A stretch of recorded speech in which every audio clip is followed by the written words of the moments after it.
Hey, flooring pros. I'm Jerry Levinson, and this is the Flooring Business Podcast, where we talk to expert flooring dealers, suppliers, marketing experts, and software experts, and anyone who I believe is going to help you in your flooring business. Now, my mission is to give you good information that'll help you reach your goals. If you're just starting your business, or you're trying to reach $5 million in sales, or you're getting ready to sell your business, you're going to find useful information that'll help you reach your goals and profit now in the flooring industry. The Flooring Business Podcast is brought to you by Ring Ring Marketing. Go to ringringmarketing.com and request a free analysis of your website, your area, and your scope of work. They'll make recommendations on how to best strategize your marketing efforts so you get the best return on your investment. You'll even get a coach that helps you get better results. All right. Well, today I'm excited about this because I heard an interview with Chris before on another podcast. And I thought, man, he's a good interview. So I have some deeper questions I wanted to go and ask you. Hi, Chris. Thanks for coming on. Thank you for having me. You own Wally's Flooring. So first off, I want to ask about Wally's Flooring. Yeah. It kind of sounds like an amusement park. Tell it's us a it's little bit about Wally's. that name, Wally's Flooring, and Yeah, how did you come about that? it's Wally's Carpet and Tile, and Wally originally it was Wally's Carpet, and the original owner's name in 1954 was Wally Johnson, and he sold it to his main installer. After having it for about 20 years, he retired, and then that's how I acquired it. I worked for Gene and Linda of Wally's for about 20 years, and Well, so I ended up buying it from them. So I'm working with now somebody named Nemeth that have been in California, Covina, California for 3 generations. And I know the Nemus. I know yeah, them. it's Yeah. fascinating working with Yeah. that story of generational, but Yeah. Wally's is about as old as Nemeth, right? Yeah. It's 70 years this year is our anniversary. Wow, that's Yeah. amazing. So 70th year. You look great for 70. I know, isn't it Yeah. amazing? You got to play on that on your marketing. Yeah, exactly. But you started off as an installer, right? Right. And so what did you install? I started when I was 17, 18 years old, straight out of high school. And my dad was also an installer, owned a decorating store. And he told me when I was younger, the money's in the hard surfaces. So I never really did carpet. I only did I did in the very beginning, I did co-vinyl. So at 18 years old, I knew how to co-vinyl and stuff, which nobody knows how to do. Yeah. So that kind of got me into the business. And then from there, I branched out to wood, tile, any kind of hard surface. I did a lot of specialty stuff too. So I got into the business a little deeper because I would do stuff that was new. Like when laminates first came out, my dad and I were the first ones in California to do it. Okay. We were hired directly by Pergo, and so we would be out there, learning how to do all this new stuff. Yeah. So that's all I ever did. Yeah. What gave you the desire to go retail? When did you start transitioning from installer to, hey, I want to own the store? It's a little bit of a long story, but so I in the first recession in what was it, the late 80s, somewhere in the 90s, somewhere early 90s. Right. My dad and I decided to go partners. And so we spent about 10 years doing the partnership, and we built an insulation house type of a thing, and we had a bad falling out, family stuff. And so I went back just to working on my own. And I got offered the opportunity to buy the store, and I didn't want to because I already had a bad situation with a business before. I just liked installing. You know what I mean? I was good at it. I made plenty of money. Everything was fine. And then one day I was doing a shower and I knelt down and felt a little funny thing in my knee. And I said, uh-oh. And it just made me think. And then I went back to that opportunity and said, you know what? I think how long can I install for? And so I decided just to go for it and buy it. I Yeah. just figured, how long can I install? How long ago was that?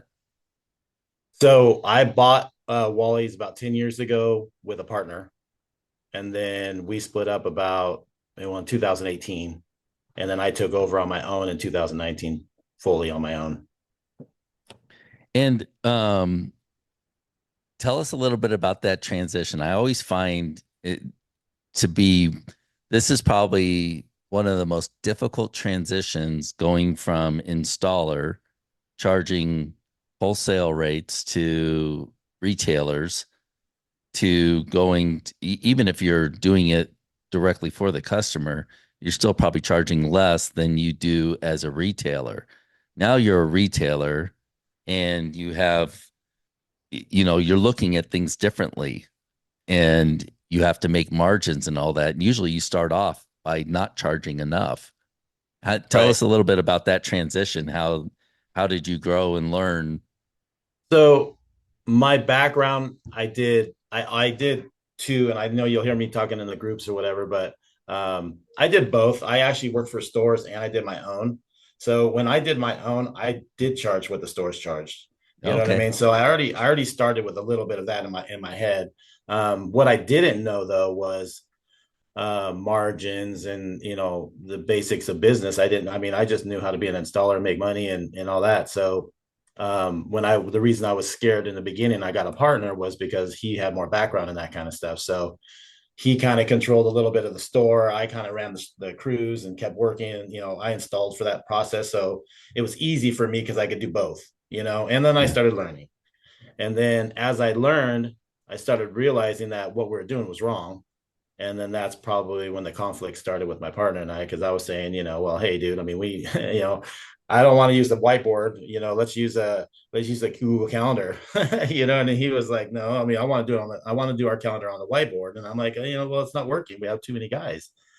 And so it was simple things like that.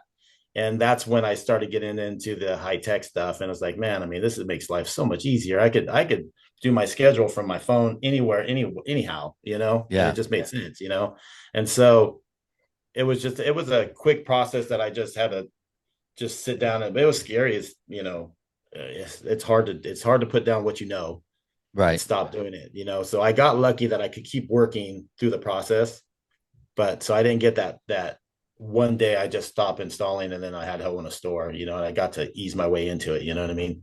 So A lot of us will hire help or will hire people or we'll get into partnerships with the belief that somebody smarter than us knows more and take them, do yeah, things their way with the belief. And it just never pans out that way, I you know and and I've so my this is my thoughts on that. I do have some thoughts on it.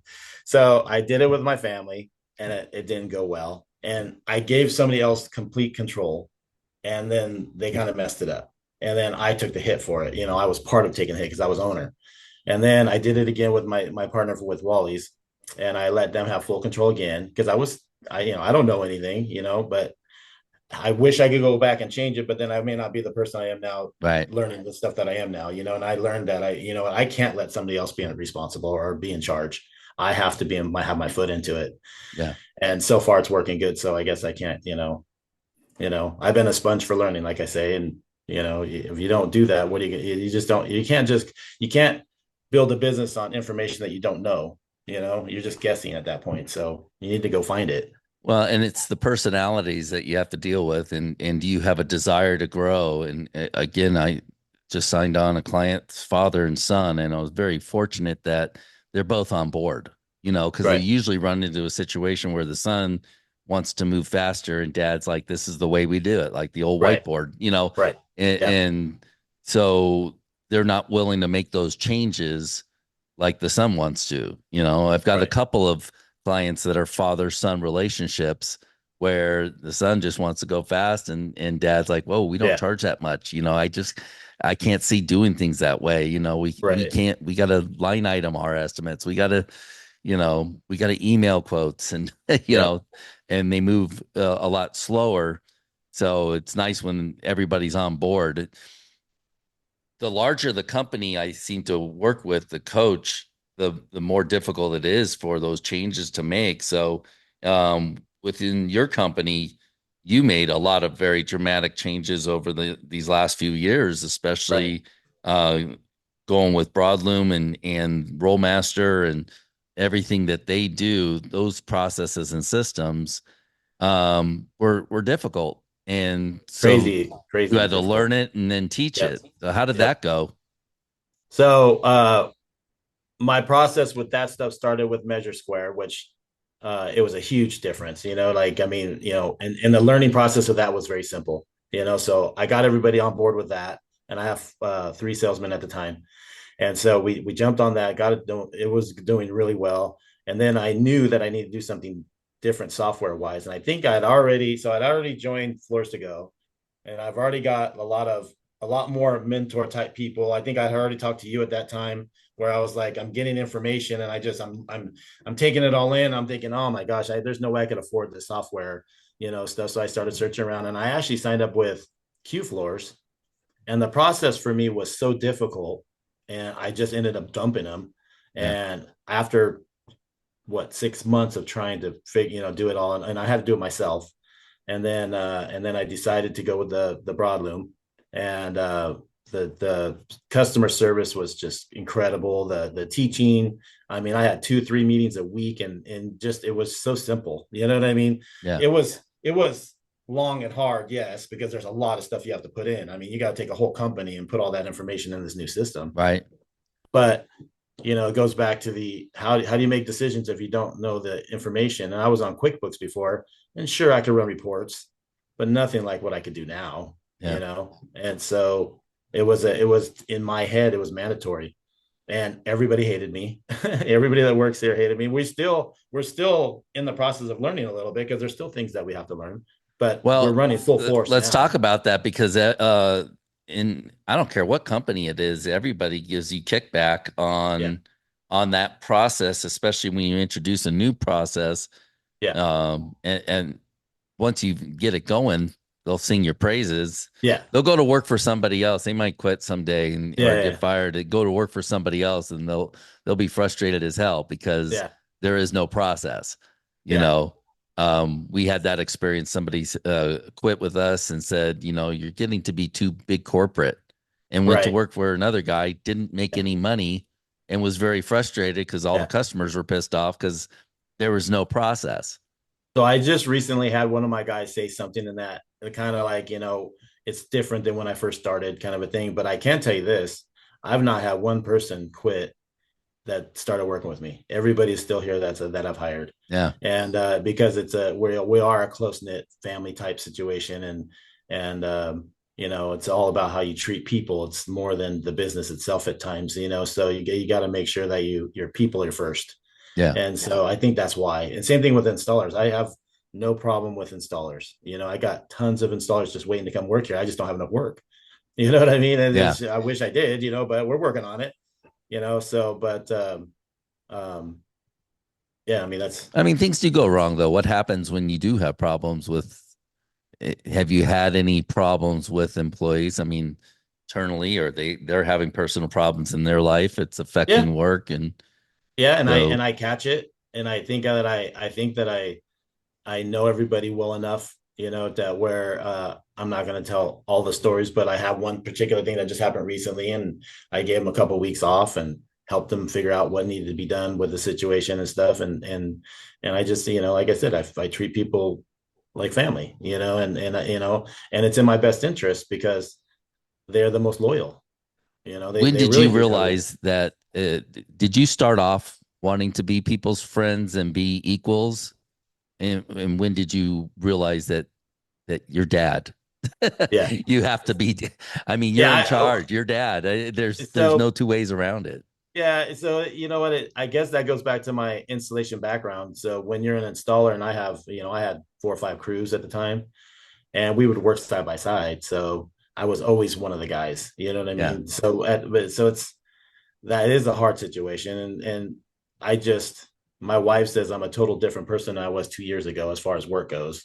I'm way more owner than I was ever before, but I still keep my friendship part together too. So um, everybody's fallen because I think everybody's seen what we're doing is making a difference. We have a lot of meetings and whatever, and I can tell everybody what their closing rates are and all that. And I tell you, the kickback was huge in the beginning when I started changing margins and adding all the software and all that Right. stuff. And I made, I'll never forget. Like, we sat down, had a meeting, and I had everybody arguing with me about I'm changing the margins. And they're like, there's just no way we can't. We're fighting. We're barely keeping alive here, and now we're supposed to sell jobs. And they're seeing in their head was they're going to lose jobs. Yeah. And right now they went from 30 to 40s, closing rates to in the 50s. Wow. And That's great. our margin starts at 55. I don't start. And so we discount from there a little bit, but at the end of That's the day, perfect. we're our overall number, because I could do reports now again.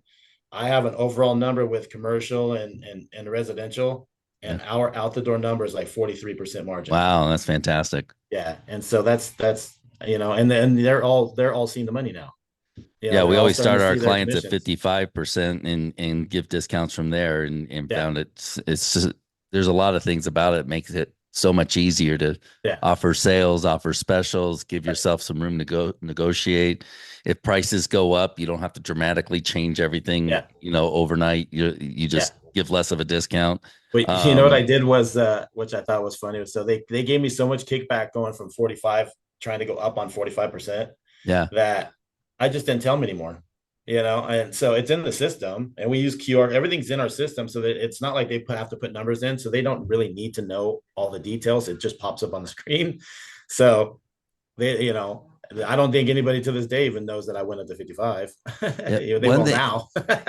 One thing I said, speak to this, is the salespeople don't need to know what the costs are, and it, I don't want them to be concerned with it. Their job is to decorate and have fun with the customers. Yeah. Give them a price. This is the price. They don't need to know what Right. the costs are. If you're working for another store, you don't know what Home Depot's costs are. You don't know what Right. another vendor's costs are if you're working for them. So why should they be intimately aware of all the costs that go into it? All Right. they really need to understand is how much do we need to charge? Yeah. And if you do give them those numbers, then it puts their personal feelings into it. Like, so, But do they do if job it seems like costing at the yeah, end? Do they yeah, know what the profit was at the yeah. end? They could So look it up. I actually allow my guys to look up what their margin is at the end, and they've all learned now. But that the reason why is because they've all seen that those because they're I do a sliding scale commission, so they know that if they're above 40%, they're going to get this much, and if they're above 50, they get a 30%. So they get more per. So now they're paying right. attention. Now they're seeing. Wait a minute. Oh shit! I'm getting a lot more money out of this.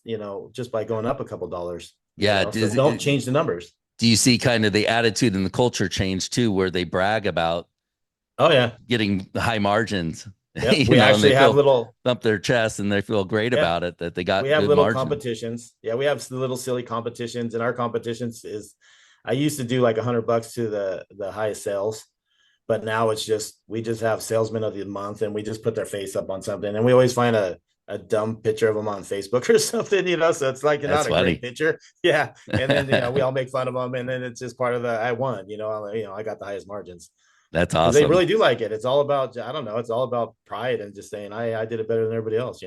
That's so good for the Yeah. culture. That's awesome. Yeah, and Well, that's fun. did you always share the sales numbers with people? Because I've heard kickback on that where it's like, I don't want to embarrass anybody, and but there is healthy competition and it is Yeah, fun to I have. compete within there. I always have. I've always tried to make everything an open book, because I feel like how my business is doing matters to them. So they need to know if we're hurting. They need to know if we're doing well. They need to know everything. So I've always been an open book, and I actually in my meetings I tell them exactly what's going on, and I think that just keeps the that I'm honest about it and stuff. I'm not hiding stuff from you guys. I'm letting you guys know, like, if we're hurting a little bit, let's tighten down a little bit. Let's go ahead and do some bigger sales. Let's do something. Let's get those jobs in, because we're hurting. But Right. if we're doing great, hey, don't go down on those margins if you don't have to right But now. they know what the total sales are for the year, Yep. right? They know They the know score of the each game. and each other's, because I do in the meeting, I say how much each person did that the month before, Yeah. and what their margins are. Are they on Yeah. straight commission or is it a draw plus? I do it's a commission with a guaranteed base, Oh, okay. and the guaranteed base is whatever they want it to be. Basically, what everybody pretty much said, they used to be hourly plus commission plus bonus, and then it just got to be silly, because I mean, as long as you're getting a commission, it's your base is coming out of the commission basically. Yeah. So you're So just getting a draw off your commission, and it's just whatever you want it. how do you measure the pay as far as the time frame? Is it month to month? I pay every week, but the commission they get their weekly draw every week, and then at the end of the month, I do a commission report, and then we do the commissions the following week. So Okay. they get their big check. They'll get a bigger check on the beginning month of the next month. Oh, they So have to it's love about that. yeah, it's pretty quick. All right. Yeah. We set up a month to month. So whatever you sold last month, you get paid for this month. So Right. the commission is, so they're never dipping into their minimum. Yeah. I've only had one person that was having issues not covering their base, and that was the one that was having some personal issues. And I still pay their minimum, I mean their base, you know what I mean, no matter what. And Yeah. then so but now that I have the software and I could see when somebody's having a problem, so that's how I catch it. It's like, man, your numbers have been going down slowly. And all of a sudden they're just tanked. Like, what's going on? And I'll just go sit down and take them out and have a conversation with them. What's going on? Obviously something's up, you Yeah. know? And so numbers don't lie. If everybody around you is doing 100 grand and you're doing 50, what's up? You Right. know what I mean? It's a simple equation, So People need that. They like leadership. They like to be held accountable. yeah, They don't like to be ignored. If you treat them like, well, we're paying you, that's good enough. No, it's yeah, not. You gotta, yeah. I have a hard time with that. I'm not real good at the pat on the back. So I my manager gives me crap all the time because he's like, you got to give more attaboys, dude. And I'm like, it's I funny. know, I'm trying. You know what I mean? But I got so much going on, I don't think about it sometimes. But I do try to make it You more have a effort. sales manager then? Yeah, yeah, I had a sales manager for that reason too, because I I didn't want to know about my employees' personal lives. Like, yeah, the personal stuff, you yeah. deal with that. You deal with that Right, compassionate part. Let me deal with the yeah, sales training right, and yeah, and the numbers and the leadership. But right, you handle the uh who's going out with who and right. all the other stuff that I didn't want to know about. Well, I read Um, that the book.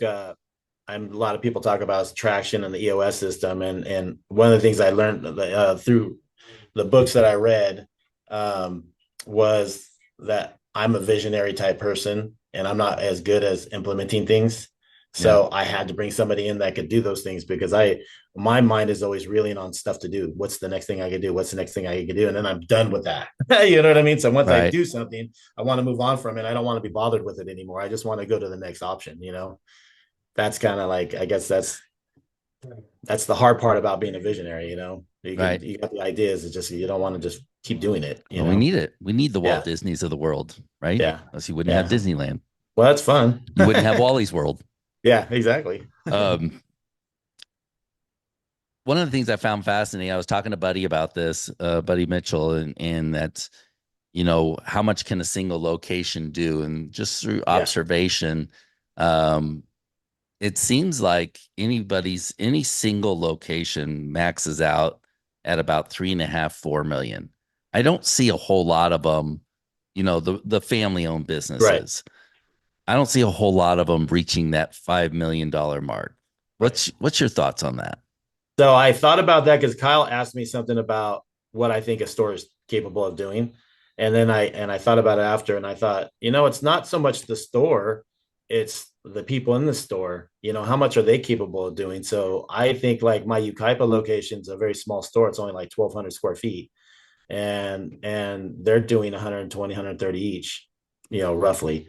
But I don't have room for another person there. You know what I mean? So I don't know if that kind of all plays Well, together, but I could always add an I don't outside know if it's sales. the size of the store or the location of the store that Right. matters more. Like, so what's the max population around where you're at and Yeah. So opportunities? right. So we're facing a freeway. And so the location is just I don't even know how many people are around because it's just so much, you know what I Right. mean? So it's a matter of um I guess it goes into the advertising spot, just getting us in those areas where I'm not at. But at the end of the day, um, I think I think a store could easily go over 5 million if they have the salesman to do it. If they have a place to work or whatever. You know what I mean? Yeah.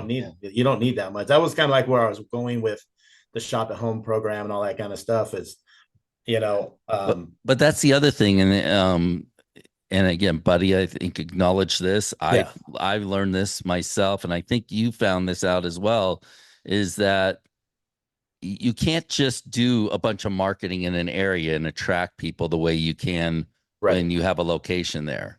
Right. Especially, I mean, Empire does it obviously, but Yeah. without any location. But if you Right. have a location, it seems like you're too far away, even though they're going to do a shop at home. Right. They don't view you. It's like you have to be in that neighborhood somehow in order to earn that business, in order to get better traction with your marketing as well. Yeah, I So, did that. I did that, and so when I decided to open this new store, I think you and I even talked about it a little bit. I had an opportunity to possibly buy a store, and it fell through, and then another one, and then it kind of fell through too. So I kind of backed out, and what I kept doing was I just kept hitting that town with advertising, and not just Google paid advertising. I'm talking about I would go into groups and add myself into groups and do Facebook posts and just do my yeah, all this stuff that I do, and we were killing it over there. So I was like, man, if I could have a location that people, because I do believe that if there's not a location there, it does harm you. And so if you can get the shop at home people and the brick and mortar people, then you're going to kill it, right? yeah. So that's how it kind of fell through on that. I just kept trying, and And this was, be honest with you, it's kind of the part that aggravated me a little bit about what he was talking about, some of the costs, that it's significantly less expensive to have a van and shop at home and yeah, put that money into advertising versus having a store. right, I've always made the argument for a store. It's, to me, the shop at home businesses, they're really hard to build. Without that store and without that home base for employees. Because employees, if you can give them 5 days, 5 leads a day like Empire, right, great. But we're not spending, $20,000 a month in one small area right. like they are. So that's not realistic, and it's not as sustainable for a lot of us as it is for that model. Yeah, I mean, who knows what they actually spend, but they're spending a ton of money. I know that they bid me up all the time on my Google ads, and it's spotty. They'll pick a spot and they'll just hammer it out, and they'll just beat me up all over, and they'll price me up to $300-400 for a lead, for carpet or Yeah. whatever, so what I do is I just back out and I just go to something else. You know what I mean? I just take all that money. I'm not going to bid against them. I know they're bidding against me, so I'm just going to bid against them. I'll just go into, laminate or wood or whatever, just, I'm not going to fight that fight. And then we do fine that way. And then I'll go back in there and hit it. Are you I don't know how they do it. managing your own Google ads? Uh, Broadloom does my ads for me, but I'm very involved in everything. And then I Okay. have Shannon Vogel does my Facebook ads, Yeah. and I do that because they know more about the back end stuff. I don't know. I mean, I do know a lot about it, enough to make me dangerous. But they know so much that it just makes I don't have time. But I do like to be involved in it. Man, I dive into the Facebook ads all the time, and I after I'm done, I don't know how to operate the toaster. I mean, Yeah, it's it's just so confusing. but Yeah, exactly. I would love to know more Yeah, about that, and I always try to learn more and more about it, but yeah. man, it's confusing. So I like Yeah, working with Shannon. So Shannon and I get together, and we throw ideas at each other, and it's just a perfect mix. And yeah, so and our stuff comes out, it's great, and it gets a ton of action, right? So in my website, 30% of the people that go to my website actually come from social media. no kidding. And Wow, that's a high number, that's and so and yeah, that's my regular social media, paid social media, all of it together. But but we have fun with it, and like I just called her yesterday because I saw one of my ads come across, they come up in my phone sometimes, and it was playing some India music. And I was like, why is there India music playing on my ad? And she goes, dude, it's an AI thing, and I don't know. So she just went and turned it off, and you know, but I could just call her up and say, can you handle that for me? And then I don't have to worry about it. But it was pretty funny. that is funny. I mean, Yeah. that they would put that up there and see. Yeah. She says that Um, they choose AI. It doesn't tell you what song or music you can pick. it It picks just automatically probably a picks it. trending song. Yeah, and I guess that must be a trending song. My wife and I So were laughing about it. what I like here, like I'm looking at your Facebook page, like your personal page. You have Yeah. stuff on your personal page, and that's fantastic. So it's kind of a beef that I've had lately to say, there are people that are looking for cheaper marketing solutions. And it's like, dude, I just went to your Facebook page and Yeah. I can't tell what you do for a living, So you I heard know? you guys or somebody talking about it on online somewhere. And so I go even a little bit further. So what I do is I do all my posts on my business page, and then I share them from Right.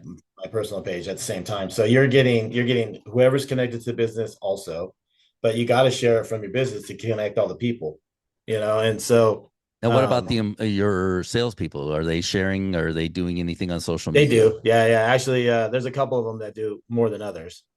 Some people I don't let be on my Facebook, because Well, just what about their own personal page though? Because again, every salesperson, it's their business. yeah, It's their own personal business. right. So that's your brand.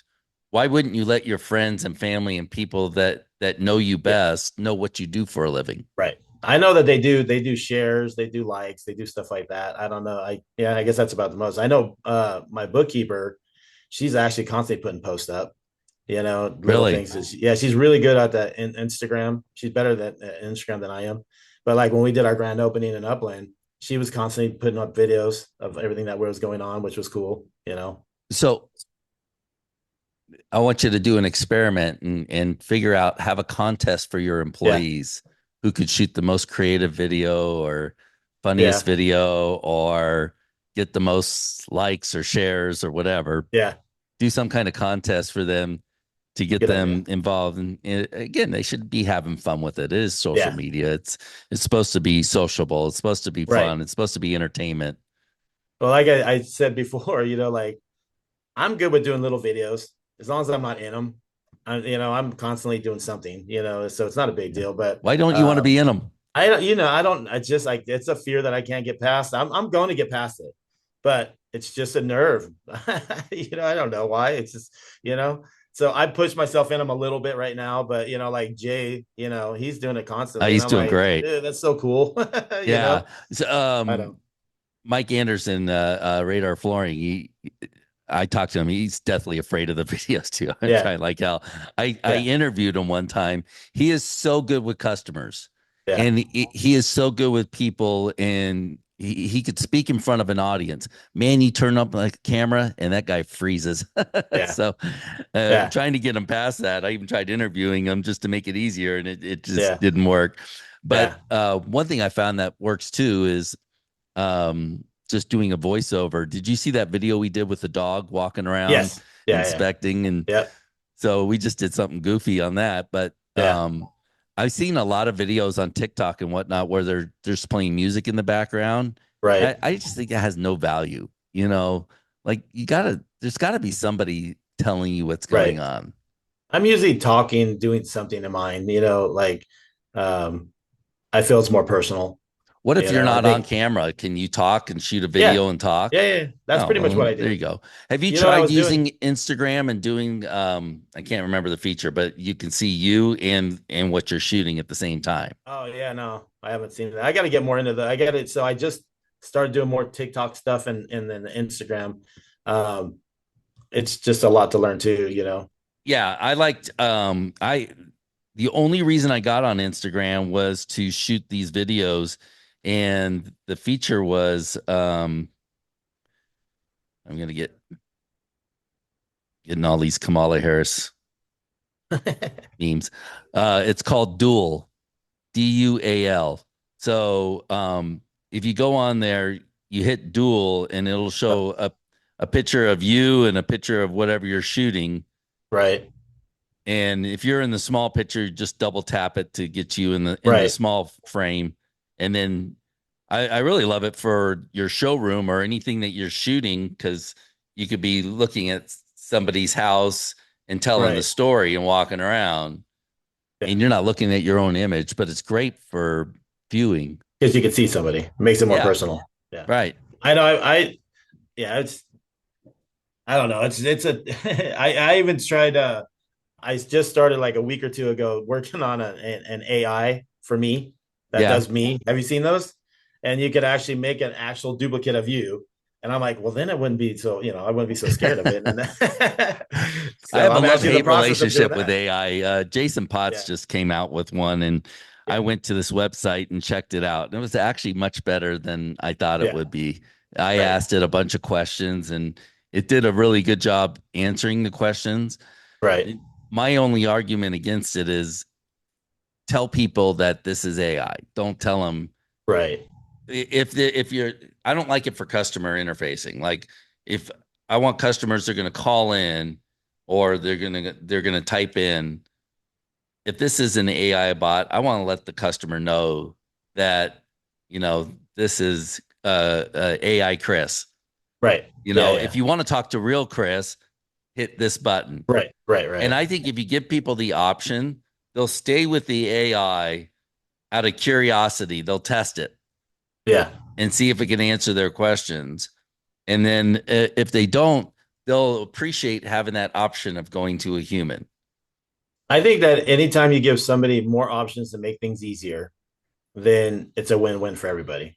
Yeah. Because there's, you know, just like voting, you got 50-50, right? So there's 50 people, 50% of people want to do it one way, 50% want to do the other. So give both options and it's a win for you, right? I mean, it has to be, Yeah. you have to.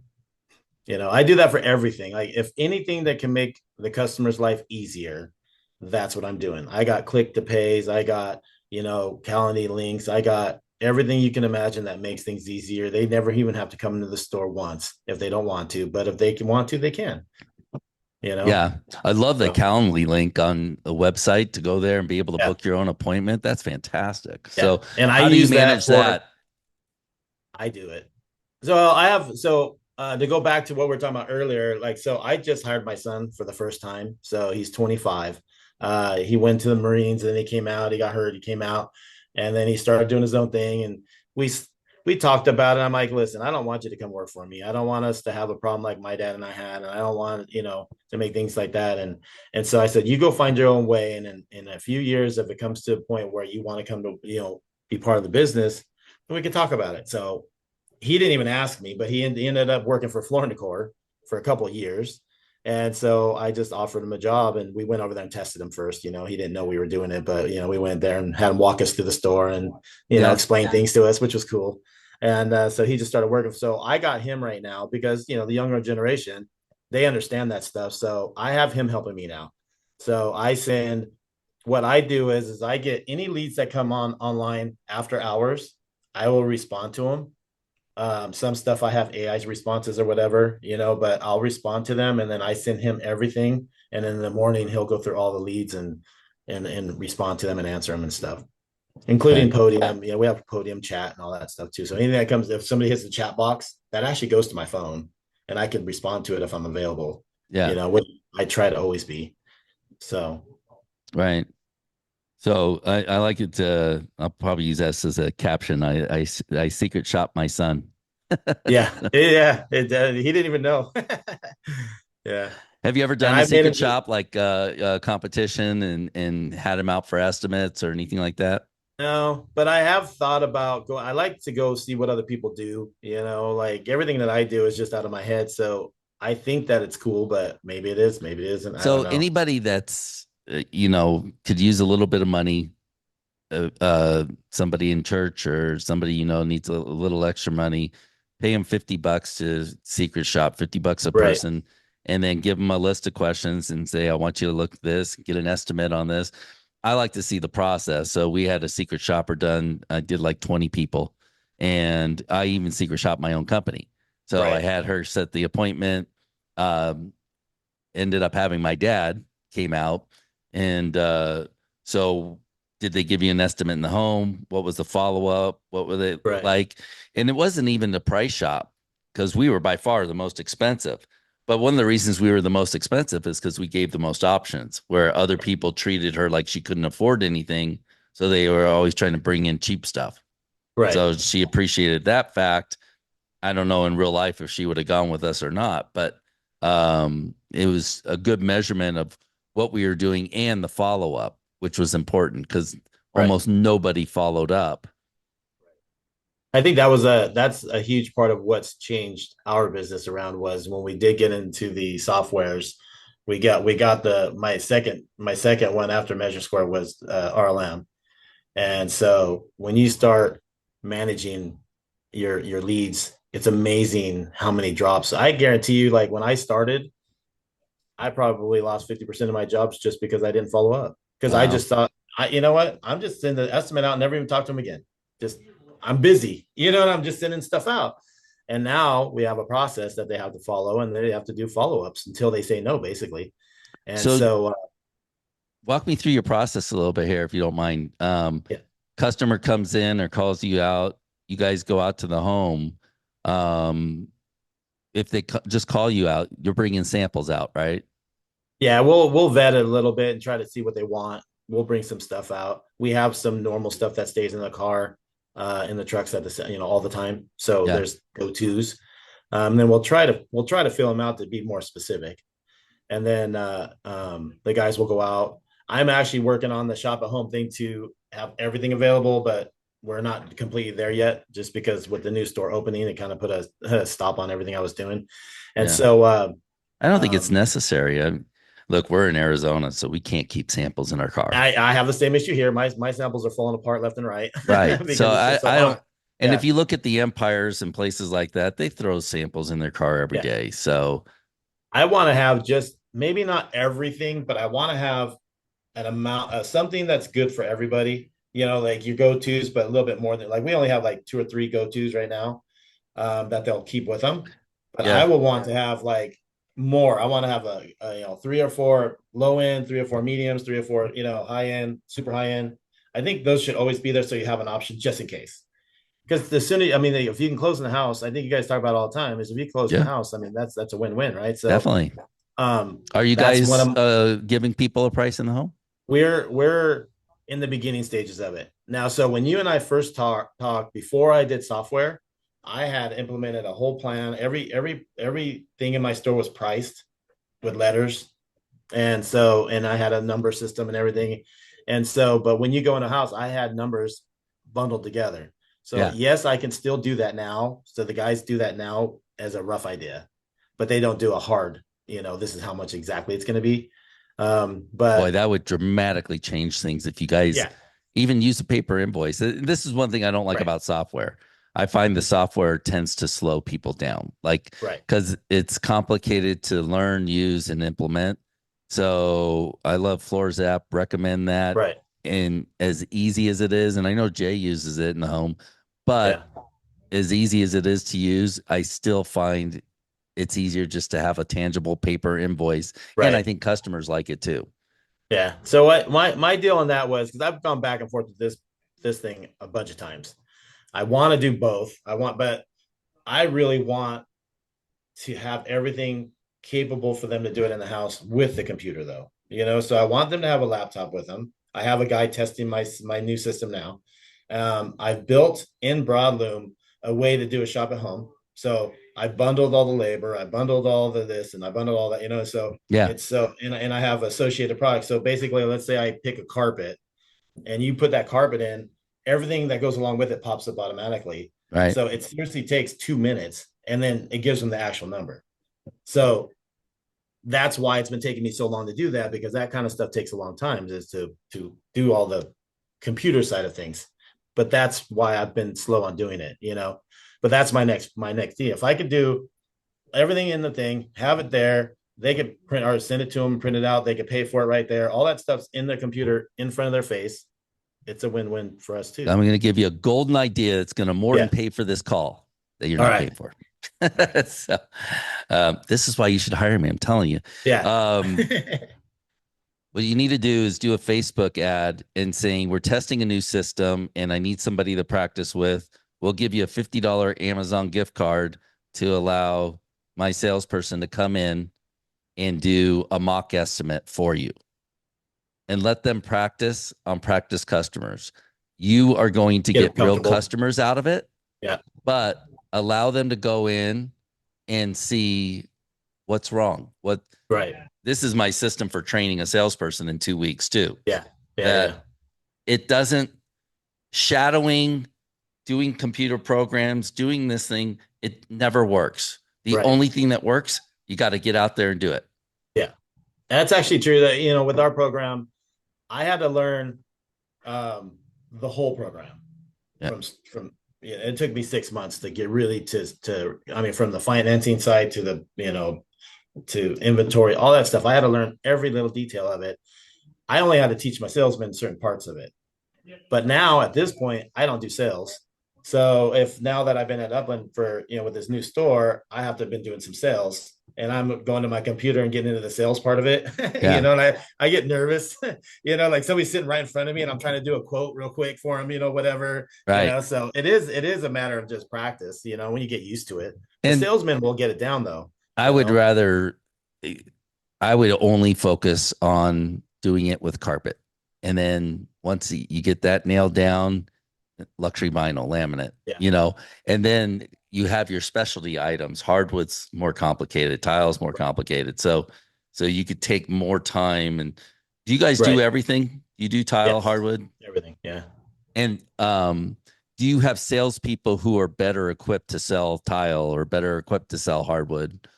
So yes and no. I have certain, most of my guys are pretty good all the way across the board, but I do have certain guys that do what, because we do showers and stuff too.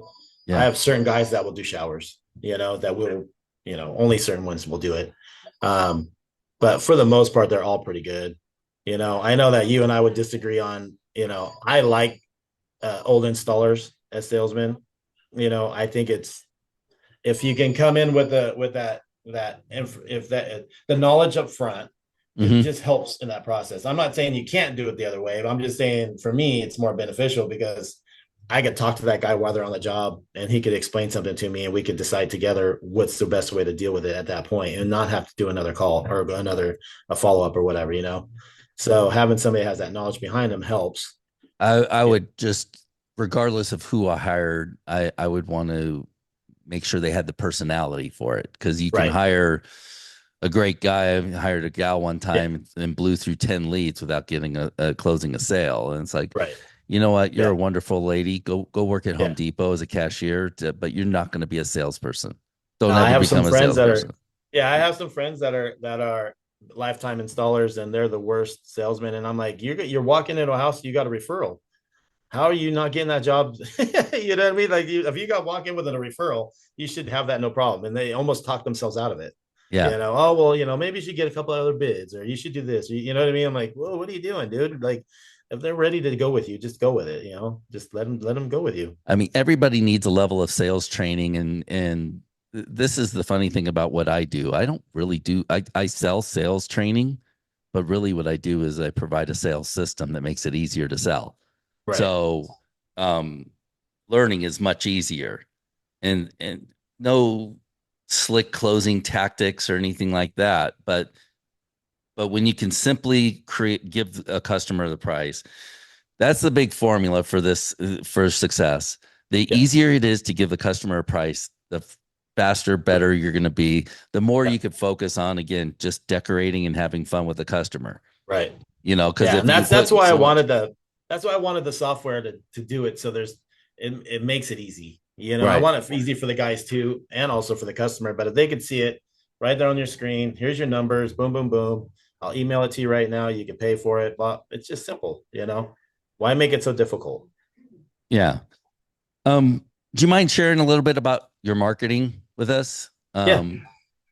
Can you give us an idea of what would you recommend giving somebody else advice that's a small family business, maybe doing 3-4 million a year, even 5%, it's a lot of money.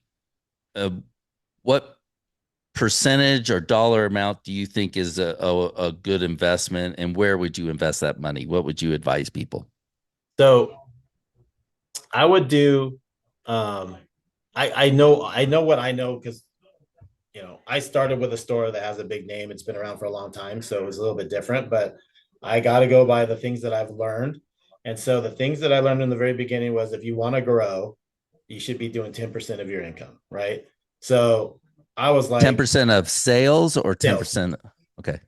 Yeah. And so that's what I was my interpretation of what I was told. So I kind of tried to do that. Well, so I went and looked at what I was doing, and I was only like 2%, Yeah. what I was, but we were still doing great and we are still growing. And so I started to play with it from there. So I think that Google Ads is the number one. I mean, Hmm. if you get, Facebook is good for name recognition, things like that, so do as much social media free as you can. Um, and outside of that, I do yard signs. I do my trucks. They're all logoed out, You do I home do my shows, right? logo. I do some home shows, and my home show booth is all wallied out. I got a giant standalone Wally ball, and I Nice. got easy ups that are all logoed out, and and so I mean, once you see it, you can't forget it, type of thing, And so So um many people would say, what, but we're a classy operation. We're going to sell higher dollar. Do you have yeah, any trouble selling high dollar flooring? no, no. And I don't think I go crazy. I mean, I know so when I go to conventions and stuff, of course I got everything on that's cool, that's Wally. Yeah. But on an everyday, I don't like if you walk into my store, there's not Wally balls all over the walls and stuff, you know what I mean? There's just one, type of a thing. But it's fun for attention and stuff, but it does, I did think that too in the beginning. I don't want to be, I wanted to be professional and, high end, right? But I like to have fun too much. And I was, so they kind of conflict with each other. And so I just couldn't do that, just the super serious, the setup. outdoor screen shades that retractable screen shades. Have you Yeah. ever seen those? Uh-huh. So I was working with a guy that was doing that, and I said, what we need black shirts with white print. I always tell Yeah. people that because it Right. stands Right. out. Yeah. And then let's put a skinny monkey on it. So when it's going up and down, everybody will see the monkey. Yeah. And oh no, we're too classy. I don't want to do that. Trust me, this will work. Yeah. And we had two people come up to us and say, you guys are the most professional people out here. Yeah. So Yeah. it's like, don't think somebody so they got money, they can afford this product or service. So Right. they're so stuck up that they Right. they don't have humor. And Yeah. we did better with a small family owned business, no one over 5'6", and Right. I remember that. Yeah. that saying was Yeah. fantastic. Um, and share with me, what would you recommend somebody getting started in regards to the buying groups? What's your position on that? I know you're an Abbey dealer, but Yep. just in So, general, a buying group. so I think that if you're insecure about certain things or how to do things, or you just don't know, a buying group, like when I got into Floors to Go, I didn't know anything about marketing or any, besides my normal just making posts online or whatever. But when it came down to just there's so much I didn't know. And so I decided to do it. And by the way, I looked at the contract. I had my father-in-law look at the contract. It was so perfect. There was nothing wrong. There was no disadvantage to it. I couldn't find anything wrong with it. Um, and they excelled in all the things that I didn't, Yeah, so I was just like, this is what I need, this is perfect for me. I needed somebody because this was in the very beginning by myself. And so, I was like, seriously, I didn't know what to do. And so I went with them, and they basically just took me by the hand and walked me through things all the way from start to finish. And I could tell you right now, Ken Sherwood, I went to look at this store, and I'm like, would you please come out and look at it with me? Because I know you look at a lot of stores and you yeah, evaluate them. Can you just look at this place and tell me what you think? And he was out there that next day. The next morning, 7 o'clock in the morning, we were over there. yeah, So you got buying groups give you a whole bunch of people that are been in the business probably a lot longer than you, than if you're just starting out, and it becomes part of an extended family in a sense, in business wise, that I have a whole bunch of people now that I could call and contact just from Floors to Go or Abbey, that are right. friends that I could just call. And I have some that I've actually called and helped, going through something that I had been through already, Sure. so I think it's a great opportunity. There's no negative side to me on it. I just, I'm not so hot on the private label stuff. I'm not scared of competition. I don't worry about that the guy down the street has the same stuff as me, but it does separate us, so if it wasn't private label, I wouldn't care. you know? Yeah, that's funny because I always say the private labeling. I said, so if somebody doesn't like you, they don't like the price, but they feel Yeah. that they have to buy from you because they can't find that product somewhere else. Yeah. No, Yeah. that's They'll that's find not it. happening. So Yeah. I don't see Exactly. a big advantage of private Yeah. labeling over do a better job when it comes to presentation and selling Yeah. and marketing. Right. Exactly. You I know, mean, I mean, to a lot of people, it's a huge advantage. I think they feel like they get shopped and whatever. So, but I mean, at least you have that option. So I got the option to tell you this is Mohawk or not, or I could not tell you what it is, and you could try to yeah. find out on your own. It just depends. I guess everybody has their own thing, but at least you have the option. To me, it's the lazy man's argument for not doing a better job on your sales presentation. Yeah. You Right. know, because Another we can thing all for create a good sales presentation to overcome a lot of these issues. right. No, for sure. Another thing with the buying group is you get special warranties. You get different things. Like I have a 60 days no questions asked. They'll just cover material, right? So Yeah, I couldn't do that before, and I give a lifetime. So I mean, it makes my presentation great because I could say you got all these warranties covered by the manufacturer, and then I'm giving you a lifetime guarantee on your labor. So how can you lose? And you got 500 5-star reviews. So I mean, it would be dumb to go with somebody else, really. You know what I mean? I got ahead of myself on the Yeah. locations. The Yep. your three locations, how far are they from each other? They're about 25, 30 miles, roughly. 25, 30 miles. Yeah. Yeah. Any advice on that as far as have you seen an opportunity to open up a location further and, maybe 60 miles or further from where you're at? When I think of an area, I don't really care about how far it is from another store necessarily. If my store is not hitting that area and I want to be in it, then I would still go after that area, But so I hit all the way out to Rancho Cucamonga from this store, and we're killing it, but it's a lot more advertising and stuff, right? So, but I couldn't get heavily into where my new store is. Like Yeah. it wasn't working. So that's why I was like, okay, but and I know the area. I grew up working in that area. So it's an extremely high end area. And I just knew, you know, I always, when I talk about it, I know the houses here, 1,200 to 2,000 square feet, let's just say, Yeah. as a rough idea. Over there, they're 5,000. So even if I'm still in all rental property or rental grade, I'm still going to make a lot more money just because of the area I'm in, you So know? the reason I asked you that is Yeah. because we bought a second store that was an hour from us, and what I found Right. was the marketing was a lot more expensive and less Yeah. effective. So you're spending 5,000 here, 5,000 there, Right. and they don't overlap. And then Yeah. we closed that store down, bought one that was about 25 miles from our store, and now the marketing is much cheaper, much more Right. effective because it overlaps each Right. other. So I guess it probably matters also powerful. then, like how many other stores are in the area, how much competition Right. there is that are going to bid you up on the Google ads or whatever. I guess that all probably matters at that. The store I just moved into is on what's called Tile Row.